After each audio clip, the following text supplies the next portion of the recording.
बिस्मिल्लाहिर्रहमानिर्रहीम। Lecture 15C wavelength oscillation में Doppler effect की हम बात कर रहे हैं। अब तीसरी कंडीशन जो है इसको हम देखते हैं कि both observer and source are moving.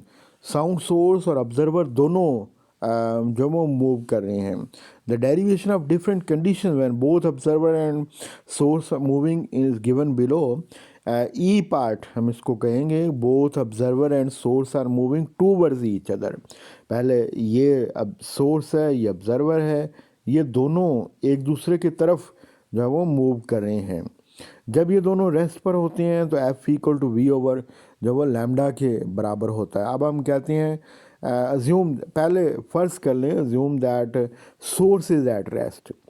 पहले कहेंगे आप फ़र्ज़ कर लें कि सोर्स रेस्ट पर है, observer is moving towards source with velocity V naught. Observer move कर रहा है तो measured frequency is given as, तो ये ए केस बनता है जो पीछे जिसकी डेरिवेशन कर लिया तो ये एफ ए फ्रीक्वेंसी होगी। अब आप फ़र्ज़ कर लें कि सोर्स जो है वो ऑब्ज़र्वर की तरफ मूव कर रहा है जो कि रेस्ट पर है विद तो अब देखें सोर्स मूव कर रहा है, ऑब्ज़र्वर को आप फ़र्ज़ कर लें कि रेस्ट पर है तो ये सी केस बन जाता है। अब the shift in frequency when both source and observer moves towards each other, तो that is F R equal to ये सी केस जो है इसी में एफ की जगह पर एफ ए फ्रीक्वेंसी लगा देंगे जो पहले हमने फ़र्ज़ की थी।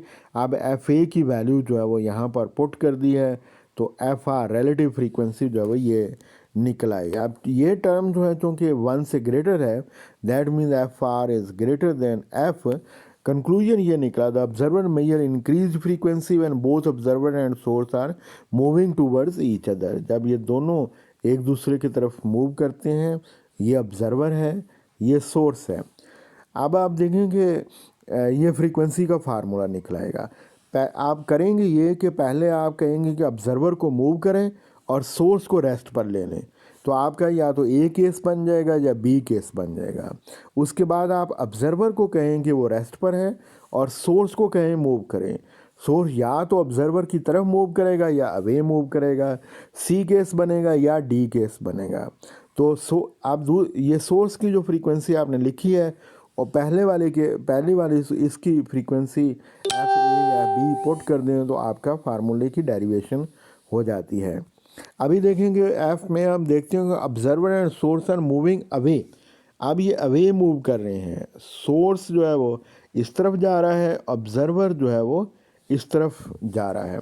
करना हमने क्या है कि ये फ्रीक्वेंसी का जो असल फ्रीक्वेंसी का फार्मूला है।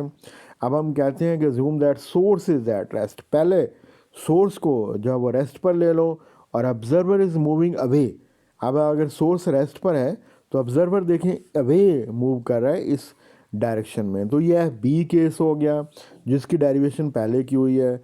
अब आप ऑब्जर्वर जो है उसको रेस्ट पर ले लें और सोर्स को कहें कि वो मूव करे तो वो अवे, आप देखें वो अवे मूव कर रहा है तो ये एफ डी केस हो गया। आप जब रिलेटिव फ्रीक्वेंसी दोनों अवे मूव कर रहे हैं, दोनों एक दूसरे के लिहाज से मूव कर रहे हैं, तो ये फ्रीक्वेंसी जो है एफ बी यहाँ पर आ जाएगी और आपके फार्मूले की जो है वो डेरिवेशन हो जाएगी। तो ये वैल्यू पुट कर दें। अब ये टर्म जो है वन से लेस है तो F R is less than F dash जो है। कंक्लूजन ये निकला कि observer measure decrease frequency when both observer and source are moving away from each other. कि सोर्स इस डायरेक्शन में जा रहा है और ऑब्जर्वर इस डायरेक्शन में जा रहा है और ये दोनों एक दूसरे से अवे मूव कर रहे हैं, तब ये फार्मूला होगा। जी केस में आप देखें कि when observer chasing a moving source in the same direction, कि ये वो उसको चेज कर रहा है। Observer chasing a moving source in the same direction, कि ये सोर्स जो है वो इस डायरेक्शन में जा रहा है और ऑब्जर्वर जो है उसका पीछा कर रहा है, इसको चेज जो है वो करना कहती हैं। उसी तरह ये फ्रीक्वेंसी होगी। आप देखें ये जो assume that source is at rest. पहले फ़र्ज़ कर लेंगे सोर्स रेस्ट पर, ऑब्जर्वर मूव्स टूवर्ड सोर्स, वो टूवर्ड्स मूव कर रहा है तो एफ ए केस होगा। अब आप सोर्स ऑब्जर्वर को जो रेस्ट पर ले लें और सोर्स को देखें तो ये फिर डी केस बन जाएगा। आप इस फ्रीक्वेंसी को यहाँ पर शिफ्ट कर दो तो ये आपका फार्मूला बन जाएगा। तो ये फार्मूला बन गया, उसकी वैल्यू पुट कर दी और ये फिर जो वो आपका फार्मूला बन गया। तो ये फ्रीक्वेंसी जो है इंक्रीज हो जाती है।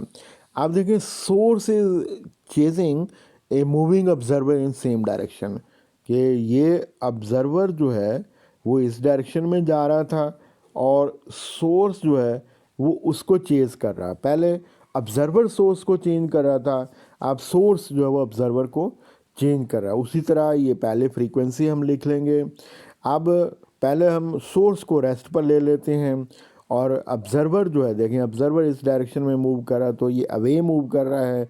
तो ये एफ सी जो है वो केस, ऑब्जर्वर क्योंकि रेस्ट पर है तो the source moves towards observer with velocity V R the frequency measured by observer. तो ये उसकी जो है वो फ्रीक्वेंसी हो गई। इसी तरह जो है वो एफ ये बी केस होगा, आप मूव कर रहा है। अब आप शिफ्ट जो लगाएंगे तो F H equal to V minus V, उसकी वैल्यू जो है वो यहाँ आप जो है वो पुट कर दें। इस बी केस में जो फ्रीक्वेंसी हम निकाली वो यहाँ पुट कर दी है और ये आपके पास जो है वो फार्मूला बन जाता है। तो इसी तरह जब ये ऑब्जर्वर ये दोनों अवे मूव करते हैं, ये टूवर्ड्स मूव करते हैं, ये इसको चेज कर रहे होते हैं या ऑब्जर्वर जो है वो सोर्स को चेंज कर रहा होता है, तो ये चार केस इसके बन जाते हैं और यूं डॉपलर इफ़ेक्ट जो है वो कंप्लीट हो जाता है। Doppler effect has many applications, बहुत सारी इसकी एप्लीकेशन जो है वो